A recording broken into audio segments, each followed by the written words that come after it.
Écoutez, ce démon-là, il fatigue tout le monde. Trafic d'influence, tout ça, il fatigue. Parce que tu veux faire un projet, tu vas parler à toute la rue, tout le quartier. Et maintenant, il y en a qui vont payer des gens. Et tu ne sais pas que des gens ont été payés.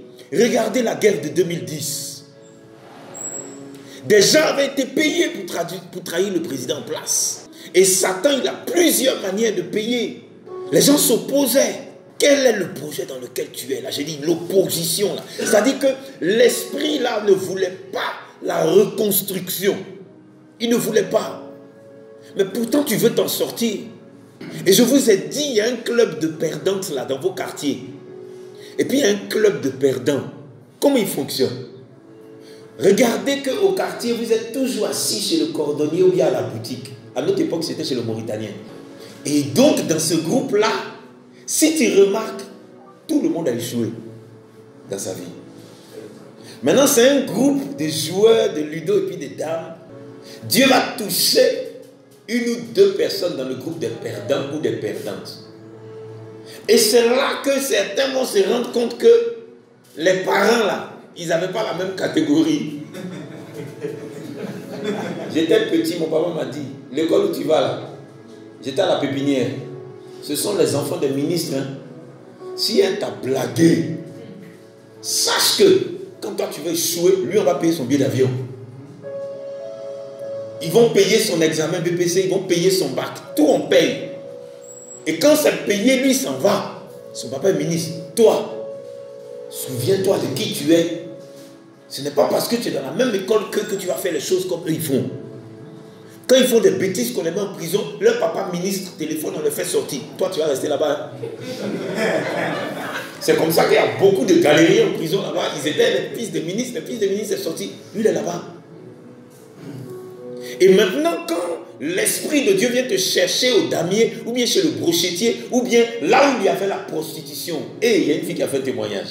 Elle dit à Koumassi, les maisons de Makori, il y a toujours 2 portails. Donc elle dit qu'à un moment donné, elle gérait tellement la prostitution là que les pointeurs rentrent au grand portail, il y a des pointeurs au petit portail. Elle a donné plusieurs rendez-vous, les deux ne se croisent pas. Il y a la maison qui est au milieu. Donc ils ne peuvent pas rentrer dans sa maison. Ils vont se gérer dans le couloir du grand portail et puis elle va gérer les autres dans le couloir du petit portail. Donc les mêmes rendez-vous sont les plus attendus. Elle cause avec ceux qui sont ici, elle rentre, elle sort au grand portail, elle cause là-bas, elle cause ici, elle va aller coucher là-bas, et puis après les saletés qui sont dans son corps, vous venez coucher ici. C'est sale.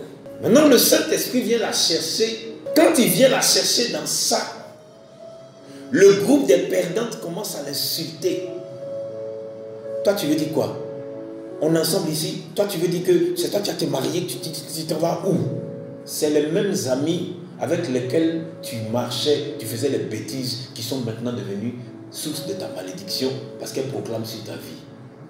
Voilà pourquoi, tous les jours que Dieu fait, tu dois prier contre toute parole proclamée contre toi, la détruire et la révoquer, que ce soit un frère, une soeur, un ami, un oncle, une tante, ton père ou ta mère. Tu dois toujours, tous les matins et tous les soirs, briser toute parole qui est proclamée contre toi, parce que les parents n'hésitent pas à te maudire, les amis n'hésitent pas à te maudire. Pourquoi? Tu es en train de sortir d'un groupe. C'est toujours comme ça, parce que les gens voient la grâce. Les gens se sont opposés puis ils ont payé des gens. Néhémie 4, verset 1 à 9. J'ai lu la parole du Seigneur. Lorsque Sanballat apprit que nous rebâtissions la muraille, il fut en colère, très irrité. Très irrité. Il se moqua des Juifs. Voilà. Et dit devant ses frères et devant les soldats de Samarie, à quoi travaillent ces Juifs impuissants? Tu as vu? Comment ça le maudit? Les laissera-t-on faire? Sacrifieront-ils? Vont-ils achever?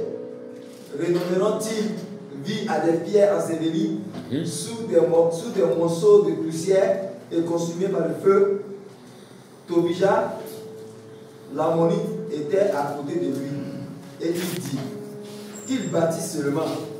Si un renard s'élance, il renversera leur muraille de pierre. Regardez-moi ça.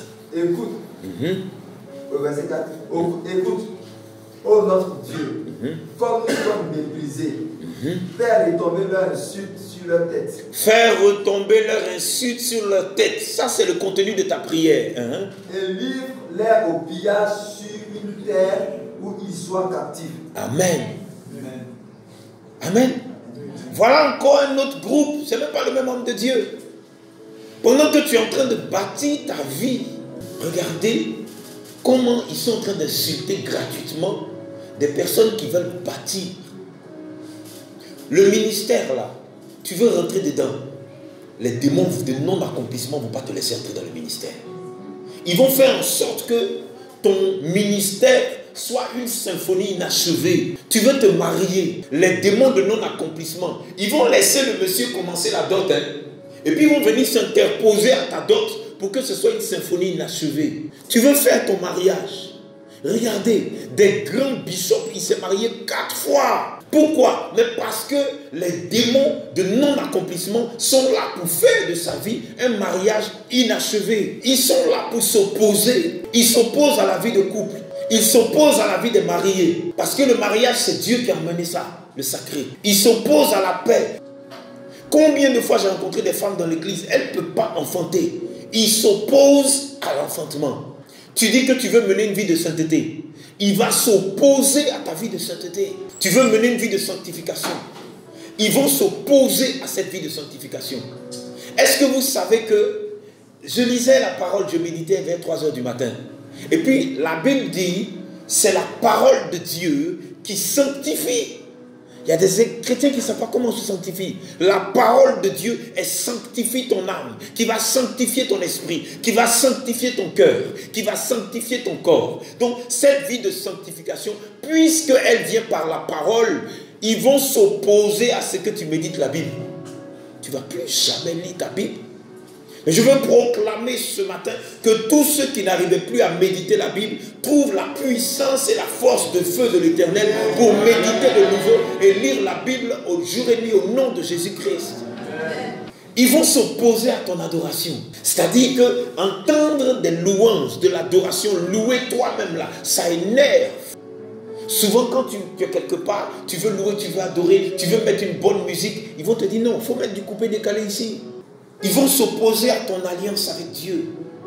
Dans ton alliance, dans mon alliance là, dans mon alliance avec Dieu, je ne bois pas. Dans mon alliance avec Dieu, je ne fume pas. Dans mon alliance avec Dieu, je ne fais pas de pornographie avec mon épouse comme c'est le cas chez beaucoup de chrétiens. Donc ils vont être contre ton alliance avec Dieu, ce que ton alliance dit. Ils vont s'opposer à ta vie de prière. Mais là où les démons, c'est-à-dire le démon de non-accomplissement, là où il fatigue, c'est quand, c'est-à-dire, tu veux percer dans ta vie professionnelle, il s'oppose. Mais qu'est-ce qu'il y a? Tu veux percer dans ta vie professionnelle, il s'oppose. Tu veux percer dans ta vie sociale, il s'oppose. Tu veux percer dans ta vie financière, il s'oppose. Tu veux percer dans les affaires, il s'oppose. Écoutez-moi bien, je parle de la part du Seigneur. Rester trop à la maison, là, ça plombe ta mentalité, ça plombe ton esprit. Si tu restes trop à la maison, tu seras l'être le plus triste de ton quartier, de ta famille. Toujours 4 murs, c'est une prison.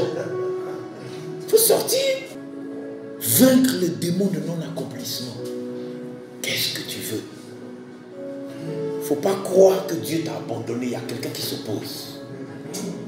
Il y a quelqu'un qui s'oppose. Et nous allons mettre fin à cette opposition-là ce matin. Il y a quelqu'un qui s'opposait. Oh papa, mon mariage, je sais comment ça ne vient pas. Quelqu'un s'oppose. On va mettre fin à ça aujourd'hui. Au nom de Jésus. Papa, je n'ai plus de contrat, je ne sais plus ce qui se passe. Quelqu'un s'oppose. On va mettre fin à ça ce matin. Il y a des cultes qui ne concernent pas tout le monde. Donc il y aura des absents. Mais toi seulement aujourd'hui là, tu vas mettre fin à cette affaire de non-accomplissement au nom de Jésus. On va se tenir debout.